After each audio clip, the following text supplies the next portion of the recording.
Hello বন্ধুরা, নমস্কার সকলকে। তো পৌষ সংক্রান্তি তো কেটেই গেল। তো তার আগে আমি বানিয়েছিলাম হচ্ছে চিলি ভেটকি, আর সাথে ছিল হোয়াইট পোলাও। তো আজকে তোমাদের সাথে শেয়ার করে নিচ্ছি চিলি ভেটকির রেসিপি। তো দেখো আমি চিলি ভেটকিটা কী করে বানাচ্ছি। প্রথমে মাছগুলোকে ছোট ছোট পিস করে কেটে নিয়ে লেবু, নুন, গোলমরিচের গুঁড়ো দিয়ে ভালো করে কিছুক্ষণের জন্য মাখিয়ে রেখেছিলাম। তারপরে তার সাথে নিয়েছিলাম আদা রসুন বাটা, কর্নফ্লাওয়ার আর হচ্ছে ডিম দিয়ে ভালো করে মাখিয়ে আমি কিন্তু ভেজে নিচ্ছি। তো দেখো এরম করে আমি সবগুলোই ভেজে নিয়েছি। এইবার সাদা তেলের মধ্যে কিছুটা রসুন কুচি দিলাম প্রথমে, তারপরে কেটে রাখা পেঁয়াজ আর ক্যাপসিকাম দিয়ে একটু ফ্রাই করে নিয়ে আমি সসগুলো দিয়ে দিলাম।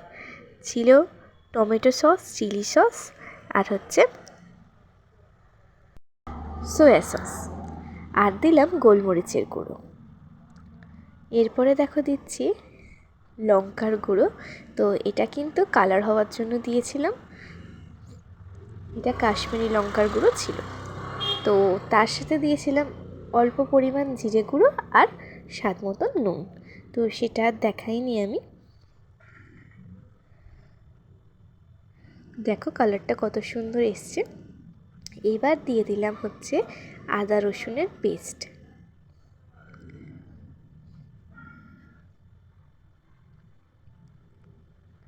এবার আমি পরিমাণ মতন জল দিয়ে দিয়েছি। জল দেওয়ার পর দিলাম হচ্ছে কর্নফ্লাওয়ার মেশানো জল।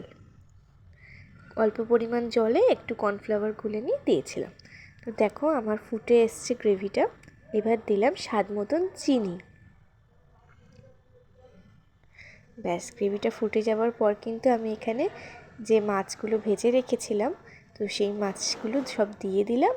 দিয়ে এবার শুধু খানিকক্ষণ ফুটিয়ে নেব, তাহলেই আমাদের কিন্তু চিলি ভেটকি একদম রেডি। তো এই রান্নায় কিন্তু আমি বেশি হাবিজাবি কিছু ইউজ করিনি, খুব সহজ সরলভাবে ঘরোয়া পদ্ধতিতে এই চিলি ভেটকি রেসিপিটা আমি করেছিলাম। তো এর আগেও অনেকবার বানিয়েছিলাম, খেতে কিন্তু খুবই ভালো লাগে। তো তোমরাও কিন্তু এইভাবে একবার ট্রাই করে দেখো, ঘরোয়া উপকরণ দিয়ে খুবই ভালো লাগবে। দেখো আমি একটা তুলেও দেখিয়ে দিচ্ছি, তো জানিও কেমন লাগলো।